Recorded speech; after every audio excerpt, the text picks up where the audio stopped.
Central government state government ಅಲ್ಲ, ಯಾವ್ದು 50% ಮಾಡ್ತಾರೋ ಸೆಂಟ್ರಲ್ ಗೌರ್ಮೆಂಟ್ 50% ಮಾಡ್ತಾರೋ. ರಾಜ್ಯ ಸರ್ಕಾರದ ಪಾಲ್ ಇಲ್ಲ ಅಂತ ನಾನು ಹೇಳ್ತಾನೆ ಇಲ್ಲ. ಆದ್ರೆ ಕಳೆದ 2.5 ವರ್ಷ 3 ವರ್ಷದಿಂದ ಈ ಪ್ರಾಜೆಕ್ಟಿಗೆ ಎಷ್ಟೋ ಸವಾಲುಗಳು ಬಂದಾಗ ಇದಕ್ಕೆ ಬಗೆಹರಿಸುವಂತ ಪ್ರಯತ್ನ ಇವರು ಮುಂದೆ ಬಂದು ಎಲ್ಲಿ ಮಾಡಿದ್ರು? 31ನೇ ತಾರೀಕಿಗೆ ಒಂದು ಸರ್ಟಿಫಿಕೇಟ್ ಬಂದಿದೆ. ಪಾಪ ನಮ್ಮ MP ಇನ್ನ ಹುಡುಗ ಇನ್ನ ಅನುಭವ ಇಲ್ಲ, ಅರ್ಜೆಂಟ್ ಅಂತ ಹೇಳ್ತಿದ್ದ. ನಾವು ಅದೆಲ್ಲ ಮಾಡಕ್ಕಾಗಲ್ಲ. ಬಟ್ ಇವತ್ತು ಯಾವ್ದಾದ್ರೂ ಒಂದು ಸಾರ್ವಜನಿಕ ಪ್ರಾಜೆಕ್ಟ್ ನ ಬೇಗ ಓಪನ್ ಮಾಡಿ ಅನ್ನೋದೇ ಇವತ್ತು ರಾಜ್ಯದಲ್ಲಿ ಸಮಸ್ಯೆ ಆಗ್ಬಿಟ್ಟಿದೆ ಅನ್ನೋದೇ ನನಗೆ ಆಶ್ಚರ್ಯ ಆಗ್ತದೆ. ಅರ್ಜೆಂಟ್ ಆಗಿ ಓಪನ್ ಮಾಡಿ, ಟೈಮ್ ಲೈನ್ ಪ್ರಕಾರ ಕೆಲಸ ಮಾಡಿ, ಜನಕ್ಕೆ ಆದಷ್ಟು ಬೇಗ ನೀವು ಫ್ಲೈಓವರ್, ಮೆಟ್ರೋ ಎಲ್ಲದನ್ನು ಬೇಗ ಮಾಡಿ ಕನ್ಸ್ಟ್ರಕ್ಟ್ ಮಾಡಿ ಕೊಡಿ ಅಂತ ಅರ್ಜೆಂಟ್ ಮಾಡೋದೇನೇನೆ ಇವತ್ತು ತಪ್ಪು ಅನ್ನೋದಾದ್ರೆ ಬಹಳ ಹೆಮ್ಮೆಯಿಂದ ಹೇಳ್ತೀನಿ, ನಾನು ಹೊಸ ತಲೆಮಾರಿನ ನಾಯಕ.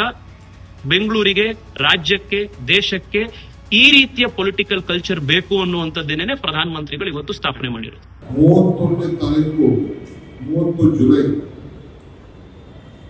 Commissioner of military railway safety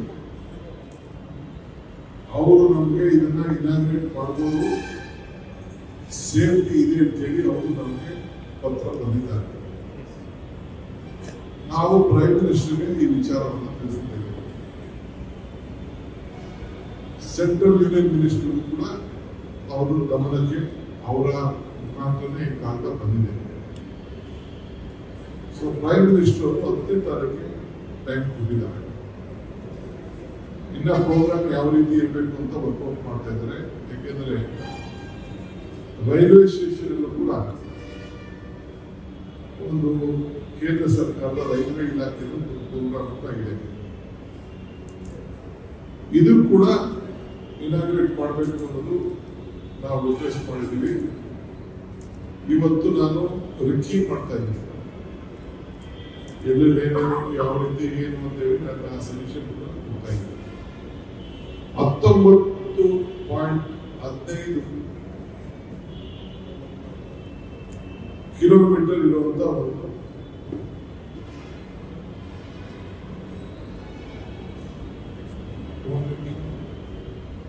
19.15 kilometre ಇರುವಂತ ಒಂದು ಈ ಲೈನ್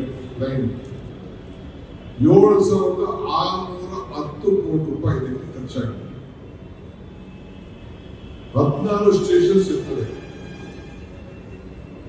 ಕೆಲವರು ಬಹಳ ಆತುರದಿಂದ ಕೆಲವರೆಲ್ಲ ಪ್ರೆಸ್ ಟಿವಿ ಹೋಗ್ತಾರೆ. ಅನುಭವದ ಮಾತು ಇವೆಲ್ಲ ಸೇಫ್ಟಿ ಇದೆ, ನಾನು ಯಾವಾಗ ಮಾಡ್ತೀರಾ ಅಂತ ಹೇಳಿ ಬಹಳ ಪ್ರೆಷರ್ ಆಗ್ತದೆ. ನಾನು ಅದಕ್ಕೇನು ಮಾತಾಡೋದಿಲ್ಲ. ಯಾಕೆಂದ್ರೆ ಏನೇ ಮಾಡ್ಬೇಕಾದ್ರೂ ಒಂದು ನಾರ್ಮ್ಸ್. ಈಗ ಬೆಳಗ್ಗೆ ತಾನೆ ನಾನು ನಮ್ಮ BDA ಚೇರ್ಮನ್ ಮತ್ತು ಬೈಪಿ ಸುರೇಶ್ ಹೆಬ್ಬಾಳ್ ಫ್ಲೈಓವರ್ ಕೂಡ ನಾವು ವಿಸಿಟ್ ಮಾಡಿ ಹೋಗಿದ್ದೇವೆ. ಅಲ್ಲೂ 2 ದಿನ ಓಡಾಡಬೇಕು, ಓಡಾಡಿ ಎಲ್ಲ ಸೇಫ್ಟಿಯನ್ನು ನೋಡಬೇಕು. ಅದು ಕೂಡ ಇದಾದ್ಮೇಲೆ ಒಂದು ಪ್ರಾರಂಭ ಮಾಡುವಂತ ವ್ಯವಸ್ಥೆ ಮಾಡ್ತೇವೆ. ಈಗ 10ನೇ ತಾರೀಕಿನಿಂದ ಪ್ರೈಮ್ ಮಿನಿಸ್ಟರ್, ಮುಖ್ಯಮಂತ್ರಿಗಳು ಒಂದು ಜೊತೆಯಲ್ಲಿ ಬಂದು ಇದನ್ನ ಲೋಕಲ್ ಲೀಡರ್ಸ್ ಎಲ್ಲ ಬಂದು ಇದನ್ನ ಟ್ರೈನಲ್ಲೇ ಬರೋದು, ಟ್ರೈನಲ್ಲೇ ಹೋಗೋದು, ಆ ಕಾರ್ಯಕ್ರಮ ಕೂಡ ನಾವು ಹೊಂದ್ಕೊಂಡಿದ್ದೇವೆ. ಈಗ ಸದ್ಯಕ್ಕೆ ಒಂದು 3 ಟ್ರೈನ್ ಮಾತ್ರ ಬಂದಿದೆ. ಆ 3 ಟ್ರೈನ್ ಅಲ್ಲಿ 25 ನಿಮಿಷಕ್ಕೆ ಒಂದು ಟ್ರೈನ್ ಅನ್ನ ಸದ್ಯಕ್ಕೆ ನಾವು ಪ್ರಯಾಣ ಪ್ರಾರಂಭ ಮಾಡ್ತಾ ಇದ್ದೀವಿ. ಇನ್ನೊಂದು ಟ್ರೈನ್ ಈ ತಿಂಗಳಲ್ಲೇ ಬರ್ತಾ ಇದೆ. ಆಗ 25ರಿಂದ 20 ನಿಮಿಷಕ್ಕೆ ನಾವು ಇಳಿಸ್ತೇವೆ.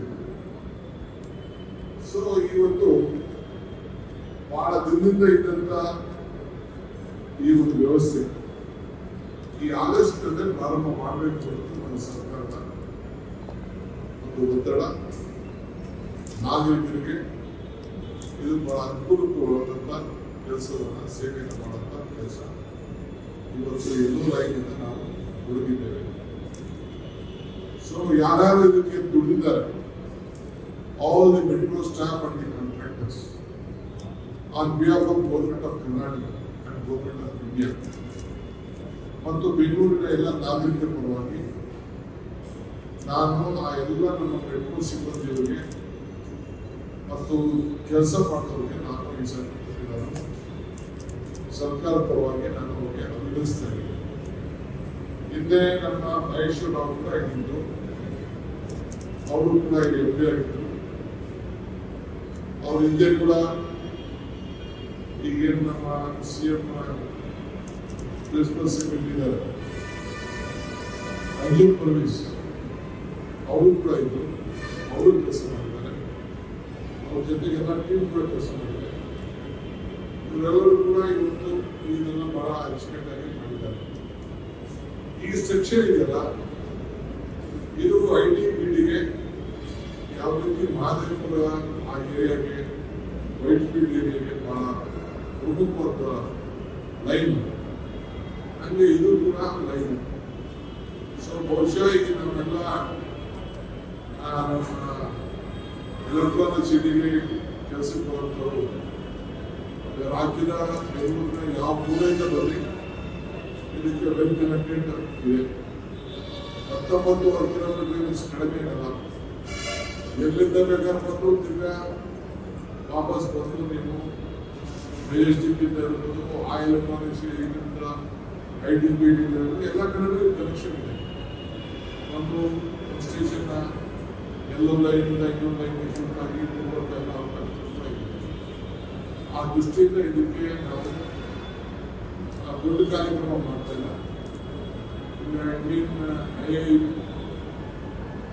IIMB ಅಲ್ಲಿ ಒಂದು ಹಾಲ್ ಇದೆ, ಈಗ ಅದು ಮುಂದೆ ಚುಕ್ಕ ಚಕ್ಕ ಕಾರ್ಯಕ್ರಮವನ್ನ ಕೆಲವು ಎಲೆಕ್ಟ್ರಾನಿಕ್ಸ್ಗಳನ್ನ, ಕೆಲವು ಲೀಡ್ಸ್, ಕೆಲವು ಇಂಪಾರ್ಟೆಂಟ್ ಪ್ರಮುಖರು ಕೂಡ ನಾವು ಭಾವಿಸಿ ಈ ಒಂದು ಸಭೆಯನ್ನು ನಾವು ಮಾಡ್ತೇವೆ. ಇದನ್ನು ನೋಡಕ್ಕೆ ಬಂದಿದ್ದೇನೆ, ನಾವು ಮಾತಾಡೋದು ಬಹಳ ಸಂತೋಷ ಆಗಿದೆ. ಚೆನ್ನಾಗಿ ಕೆಲಸ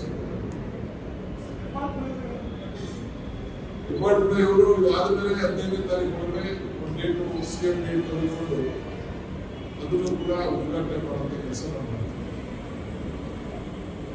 ಇನ್ನೊಂದು ಸ್ಟ್ರೆಚ್ ಇದೆ, ಇನ್ನೊಂದು 3-4 ದಿನ ಆಗ್ತದೆ ಇನ್ನೊಂದು ಸೈಡಲ್ಲಿ. ಇದನ್ನ ಕೇರ್ಪುರದಿಂದ ಬಂದು ಈ ಕಡೆ ಮೆಗ್ನಿ ಸರ್ಕಲ್ ಬರುವುದನ್ನ ಪ್ರಾರಂಭ ಮಾಡುವಂತ ಕೆಲಸ ಮಾಡ್ತೀವಿ. ಇವತ್ತು ಬೆಳಗ್ಗೆ ನಾನೆಲ್ಲ ನೋಡ್ಕೊಂಡು ಬಂದಿದ್ದೀನಿ. 3-4 ವಿಸಿಟ್ ಮಾಡ್ಕೊಂಡು ಬಂದಿಲ್ಲ. ಈಗ ಒಂದು ಸ್ಟೇಜ್ ಬಂದಿದೆ.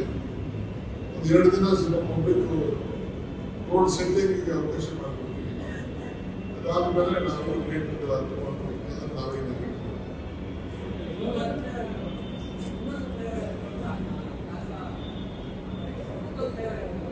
ಇಲ್ಲಿ ಇದು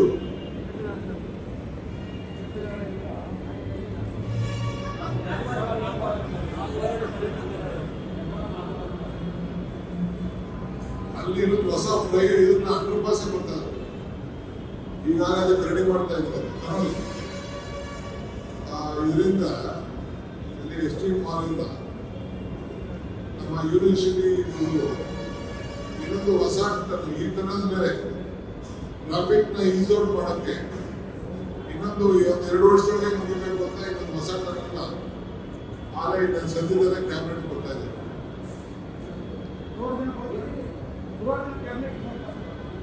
ನೋಡೋಣ, ನಾನೆಲ್ಲ ರೆಡಿ ಮಾಡ್ತಾ ಇದ್ದೀನಿ.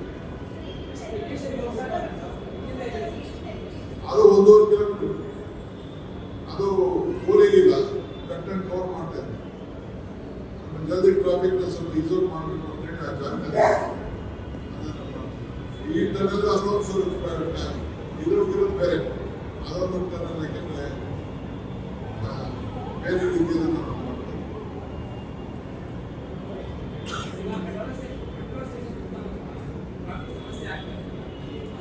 ಈಗ ಮೊದಲು ತೀರ್ಮಾನ ತೆಗೆದುಕೊಂಡಿದ್ದಾರೆ. ಎಲ್ಲೆಲ್ಲಿ ಜಾಗ ಇದೆ ಅದನ್ನೆಲ್ಲ ರಾಷ್ಟ್ರಗೋಸ್ಕರ ಸ್ವಲ್ಪ ಕಡಿಮೆ ಮಾಡಿದ್ದಾರೆ. ಈ ಮುಂದಕ್ಕೆ ನಾನು ಮೆಟ್ರೋಗೆ ನಾನು ಆದೇಶ ಕೊಟ್ಟಿದ್ದೀನಿ. ಎಲ್ಲೆಲ್ಲಿ ನಾವು ಲೈನ್ ಹೋಗ್ತೀವಿ ಅಲ್ಲಿ ಡಬಲ್ ಡೆಕ್ಕರ್ ಕಂಪಲ್ಸರಿ ಇರಬೇಕು. ಅದು ಎಲ್ಲೆಲ್ಲಿ ಸ್ಟೇಷನ್ ಇರ್ತದೆ ಇನ್ನೊಂದು 3-4 ಎಕರೆನ ನೀವು ರಾಜ್ಯ ಸರ್ಕಾರದ ಪಾಲ್ ಇಲ್ಲ ಅಂತ ನಾನು ಹೇಳ್ತಾನೆ ಇಲ್ಲ. ಆದ್ರೆ ಕಳೆದ 2.5 ವರ್ಷ 3 ವರ್ಷದಿಂದ ಈ ಪ್ರಾಜೆಕ್ಟಿಗೆ ಎಷ್ಟೋ ಸವಾಲುಗಳು ಬಂದಾಗ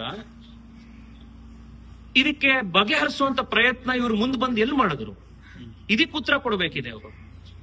ಅಷ್ಟೇ ಅಲ್ಲ, ನಿನ್ನೆ ಸಬರ್ಬನ್ ರೈಲಿಗೆ MD ಅನ್ನು ಅಪಾಯಿಂಟ್ ಮಾಡಿದ್ದಾರೆ.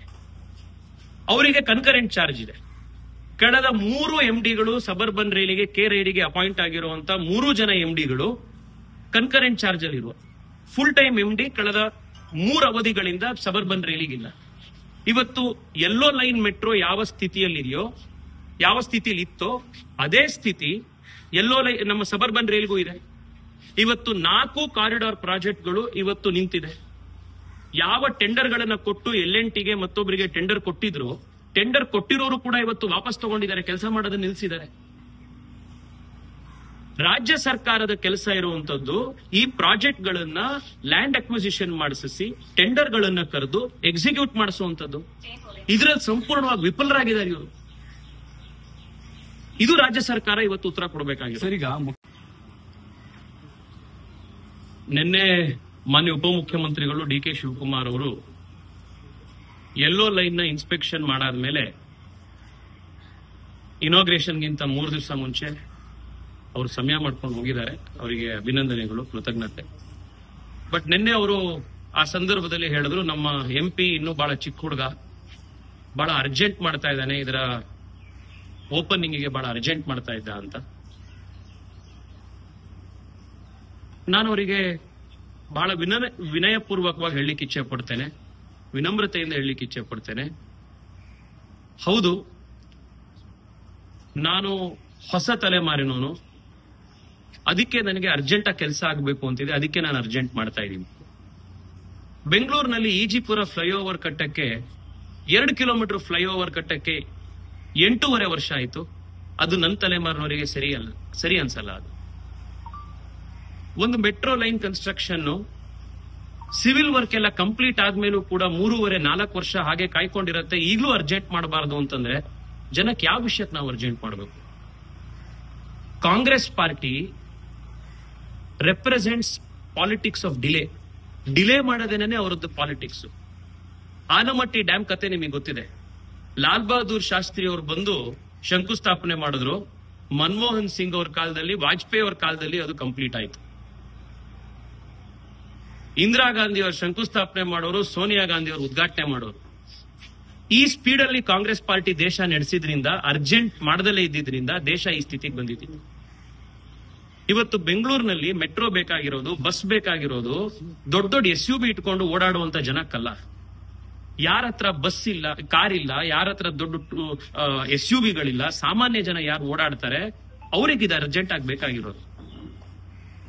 ಈ ಯೆಲ್ಲೋ ಲೈನಿಗೆ ಇವತ್ತು MP ಅರ್ಜೆಂಟ್ ಮಾಡ್ತಾ ಇದ್ದಾರೆ ಅಂತ ಹೇಳಿ ನನಗೆ ಅರ್ಜೆಂಟ್ ಮಾಡ್ತಾ ಇರೋದಕ್ಕೆ ಬೈತಾ ಇರುವಂತವ್ರು, ಮೆಟ್ರೋ ಲೈನಿಗೆ ಅವ್ರ ಕೊಡುಗೆ ಏನಿದೆ? 4 ವರ್ಷದ ಹಿಂದೆ ಲ್ಯಾಂಡ್ ಅಕ್ವಿಸಿಷನ್ ಸಮಸ್ಯೆಯಾಗಿ ಈ ಪ್ರಾಜೆಕ್ಟೇ ನಿಂತೋಗೋ ಸ್ಥಿತಿ ಬಂದಾಗ ನಾನು ಯಾವಾಗ ಲ್ಯಾಂಡ್ ಅಕ್ವಿಸಿಷನ್ ಅನ್ನ ಸರಿಪಡಿಸಕ್ಕೆ ಎಲ್ರನ್ನೂ ಕರೆಸಿ ಪಂಚಾಯಿತಿ ಮಾಡಿ ರೆಡಿ ಮಾಡ್ತಾ ಇದ್ದೆ, ಅವತ್ತು ಎಲ್ಲಿದ್ರು ಇವರೆಲ್ಲರೂ? ಸಿವಿಲ್ ವರ್ಕ್ ಪ್ರಾಬ್ಲಮ್ ಆಗಿ, ಟೆಂಡರ್ಗಳ ಪ್ರಾಬ್ಲಮ್ ಆಗಿ ಕೋರ್ಟ್ ನಲ್ಲಿ ಇದ್ದಾಗ ಕೇಂದ್ರ ಸರ್ಕಾರ ಜೊತೆಗೆ ರಾಜ್ಯ ಸರ್ಕಾರದ ಆಗಿನ ಅಧಿಕಾರಿಗಳ ಜೊತೆಗೆ ಕೋಆರ್ಡಿನೇಟ್ ಮಾಡಿ ಅದನ್ನೆಲ್ಲದನ್ನು ಬಗೆಹರಿಸಕ್ಕೆ ಪ್ರಯತ್ನ ಮಾಡಿದಾಗ ಎಲ್ಲಿದ್ರು ಇವರೆಲ್ಲರೂ? BMRCLಗೆ ನಮ್ಮ ಸರ್ಕಾರ ಇದ್ದಾಗ್ಲೂ ಮತ್ತೆ ಕಾಂಗ್ರೆಸ್ನ ಸರ್ಕಾರ ಇದ್ದಾಗ್ಲೂ 2024 ಜನವರಿವರೆಗೂ ಕೂಡ ಫುಲ್ ಟೈಮ್ MD ಇರಲಿಲ್ಲ. ಬೆಂಗಳೂರಿನಲ್ಲಿ ಕೇಂದ್ರ ಸರ್ಕಾರದಲ್ಲಿ, ಇಲ್ಲಿ ಡೆಲ್ಲಿಯಲ್ಲಿ 4 ತಿಂಗಳು ಸತತವಾಗಿ ಬೆಂಗಳೂರು ಮೆಟ್ರೋಗೆ ಫುಲ್ ಟೈಮ್ MD ಬೇಕು, ಇದರಿಂದ ಎಲ್ಲಾ ಪ್ರಾಜೆಕ್ಟ್ಗಳು ಡಿಲೇ ಆಗ್ತಾ ಇದೆ, ಅರ್ಜೆಂಟ್ ಆಗಿ ಓಪನ್ ಮಾಡಬೇಕು ಅಂತಾನೆ ಹೋರಾಟ ಮಾಡಿದ್ರು ನಾನು. ಅವತ್ತೆಲ್ಲಿದ್ರು ಇವರೆಲ್ಲ? ಚೈನಾದಿಂದ ಯಾವ ಟ್ರೈನ್ ಸೆಟ್ಗಳು ಬರಬೇಕಾಗಿತ್ತು, ವೀಸಾ ಇಂದಾಗಿ ಪ್ರಾಬ್ಲಮ್ಗಳಾಗಿತ್ತು.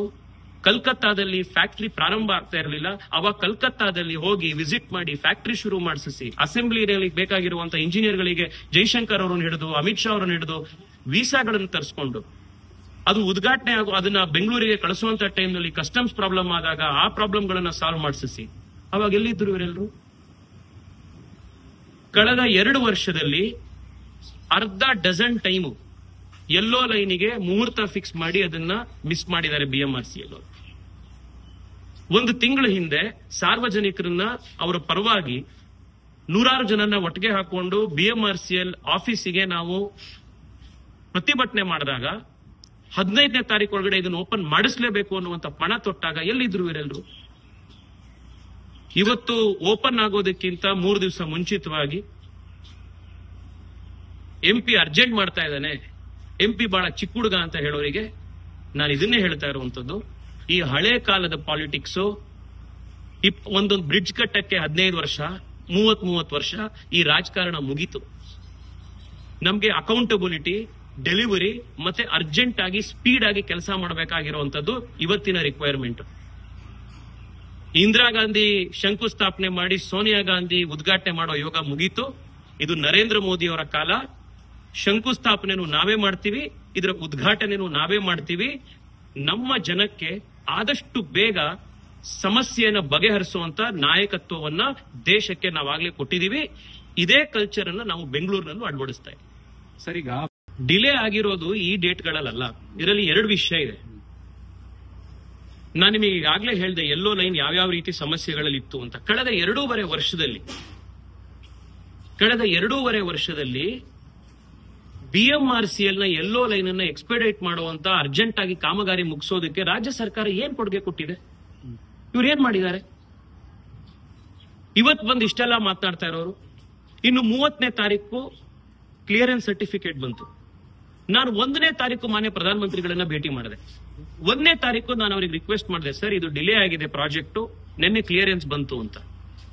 ಒಂದೇ ಕ್ಷಣದಲ್ಲಿ ಪ್ರಧಾನಮಂತ್ರಿಗಳು ಹೇಳಿದ್ರು, ಇಂಥ ಪ್ರಾಜೆಕ್ಟ್ಗಳು ಸಾರ್ವಜನಿಕರಿಗೆ ಇಮ್ಮಿಡಿಯೇಟ್ ಆಗಿ ಲೋಕಾರ್ಪಣೆ ಆಗಬೇಕು, ನಾನು ಈ ವಾರದಲ್ಲೇ ಟೈಮ್ ಕೊಡ್ತೀನಿ ಅಂತ ಹೇಳಿದ್ರು. 2 ಗಂಟೆ ಒಳಗಡೆ ಅವ್ರ ಆಫೀಸಿಂದ ಫೋನ್ ಬಂದು 10ನೇ ತಾರೀಕಿಗೆ ಮಾಡಬಹುದಾ ಅಂತ.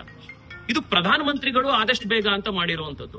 ಅವ್ರಿಗೆ ಅರ್ಜೆನ್ಸಿ ಇದೆ, ಬೆಂಗಳೂರಿನ ಜನಕ್ಕೆ ಆದಷ್ಟು ಬೇಗ ಮೆಟ್ರೋ ಓಪನ್ ಆಗಬೇಕು ಅಂತ. ಪ್ರಧಾನಮಂತ್ರಿಗಳಿಗೆ ಅರ್ಜೆನ್ಸಿ ಇದೆ, ಬೆಂಗಳೂರಿನ ಜನ ಟ್ರಾಫಿಕ್ ಅಲ್ಲಿ ಸಿಗಾಕೊಂಡಿರೋರು ಮೆಟ್ರೋದಲ್ಲಿ ಓಡಾಡ್ಲಿ ಅಂತ. ರಾಜ್ಯ ಸರ್ಕಾರಕ್ಕೆ ಇದ್ರ ಬಗ್ಗೆ ಅರ್ಜೆನ್ಸಿ ಇಲ್ಲ. ಬಹಳ ಕ್ಲಿಯರ್ ಆಗಿ ಗೊತ್ತಾಗ್ತಾ ಇದೆ. ನೀವು ಹಿಂದೆ CMRS ಅಪ್ರೂವಲ್ ಬಂದಾದ ಮೇಲೆ ಇವ್ರು ರಾಜ್ಯದಿಂದ BMRCL UDD ಇಲಾಖೆಗೆ ಪತ್ರ ಬರೆಯೋರು, UDD ಇಲಾಖೆಯವರು ಮುಖ್ಯಮಂತ್ರಿಗಳಿಗೆ ಪತ್ರ ಬರೆಯೋರು, ಮುಖ್ಯಮಂತ್ರಿಗಳು ಜಾಯಿಂಟ್ ಸೆಕ್ರೆಟರಿ ಪತ್ರ ಬರೆಯೋರು, ಜಾಯಿಂಟ್ ಸೆಕ್ರೆಟರಿಯಿಂದ ಚೇರ್ಮನ್ ಸೆಕ್ರೆಟರಿಗೆ ಹೋಗೋದು, ಅಲ್ಲಿಂದ ಪ್ರಧಾನಮಂತ್ರಿಗಳ ಕಚೇರಿಗೆ ಹೋಗೋದು. ಈ ಎಲ್ಲಾ ಪತ್ರ ವ್ಯವಹಾರಗಳಾಗುವಷ್ಟೊತ್ತಿಗೆ ಹೆಚ್ಚು ಕಡಿಮೆ 3 ತಿಂಗಳಾಗಿರ್ತಿತ್ತು. ಅವ್ರಿಗೇನ್ ಸಮಸ್ಯೆ ಇಲ್ಲ ಸರ್, ಅರ್ಜೆಂಟ್ ಇಲ್ವಲ್ಲ ಅವರಿಗೆ. ಅರ್ಜೆಂಟ್ ಇರೋದು ಯಾರಿಗೆ ಅಂತಂದ್ರೆ, ಯಾರು ರಸ್ತೆಯಲ್ಲಿ 2 ಗಂಟೆ ಆಫೀಸಿಗೆ ಹೋಗಕ್ಕೆ ಒದ್ದಾಡ್ತಾರೆ ಅವರಿಗೆ. 0 ಟ್ರಾಫಿಕ್ ಅಲ್ಲಿ ಓಡಾಡೋರಿಗೆ ಯಾವ ಅರ್ಜೆಂಟ್ ಮೆಟ್ರೋ ಬೇಕು ಅಂತ? ಇವತ್ತು ಈ ಪ್ರಾಜೆಕ್ಟ್ ಡಿಲೇ ಆಗಿದ್ರೆ ಅದಕ್ಕೆ ರಾಜ್ಯ ಸರ್ಕಾರ ಫುಲ್ ಟೈಮ್ MD ಅನ್ನ ಅಪಾಯಿಂಟ್ ಮಾಡದಲ್ಲೇ ಇದ್ದಿದ್ದು. ಕೇಂದ್ರ ಸರ್ಕಾರ CRRC, ಮೆಲ್ಕೋ, ಟಿಟಾಗರ್ ಜೊತೆಗೆ ಸರಿಯಾಗಿ ಕೋಆರ್ಡಿನೇಷನ್ ಮಾಡದಲ್ಲೇ ಇದ್ದಿದ್ದು. ಇವೆಲ್ಲವೂ ಮೂಲ ಕಾರಣಗಳಿವೆ. ಅದನ್ನ ನಾನು ನಾಳೆ ಇನ್ನೊಂದು ಪ್ರೆಸ್ ಕಾನ್ಫರೆನ್ಸ್ ಮಾಡಿ ಅದನ್ನೆಲ್ಲ ವಿಷಯ ತಿಳಿಸ್ತೀನಿ. ಬಟ್ ಇವತ್ತು ಯಾವ್ದಾದ್ರೂ ಒಂದು ಸಾರ್ವಜನಿಕ ಪ್ರಾಜೆಕ್ಟ್ ನ ಬೇಗ ಓಪನ್ ಮಾಡಿ ಅನ್ನೋದೇ ಇವತ್ತು ರಾಜ್ಯದಲ್ಲಿ ಸಮಸ್ಯೆ ಆಗ್ಬಿಟ್ಟಿದೆ ಅನ್ನೋದೇ ನನಗೆ ಆಶ್ಚರ್ಯ ಆಗ್ತದೆ. ಅರ್ಜೆಂಟ್ ಆಗಿ ಓಪನ್ ಮಾಡಿ, ಟೈಮ್ ಲೈನ್ ಪ್ರಕಾರ ಕೆಲಸ ಮಾಡಿ, ಜನಕ್ಕೆ ಆದಷ್ಟು ಬೇಗ ನೀವು ಫ್ಲೈಓವರ್, ಮೆಟ್ರೋ ಎಲ್ಲದನ್ನು ಬೇಗ ಮಾಡಿ ಕನ್ಸ್ಟ್ರಕ್ಟ್ ಮಾಡಿ ಕೊಡಿ ಅಂತ ಅರ್ಜೆಂಟ್ ಮಾಡೋದೇನೇನೆ ಇವತ್ತು ತಪ್ಪು ಅನ್ನೋದಾದ್ರೆ ಬಹಳ ಹೆಮ್ಮೆಯಿಂದ ಹೇಳ್ತೀನಿ, ನಾನು ಹೊಸ ತಲೆಮಾರಿನ ನಾಯಕ. ಬೆಂಗಳೂರಿಗೆ, ರಾಜ್ಯಕ್ಕೆ, ದೇಶಕ್ಕೆ ಈ ರೀತಿಯ ಪೊಲಿಟಿಕಲ್ ಕಲ್ಚರ್ ಬೇಕು ಅನ್ನುವಂಥದ್ದೇನೆ ಪ್ರಧಾನಮಂತ್ರಿಗಳು ಇವತ್ತು ಸ್ಥಾಪನೆ ಮಾಡಿರೋದು. ಸರ್, ಈಗ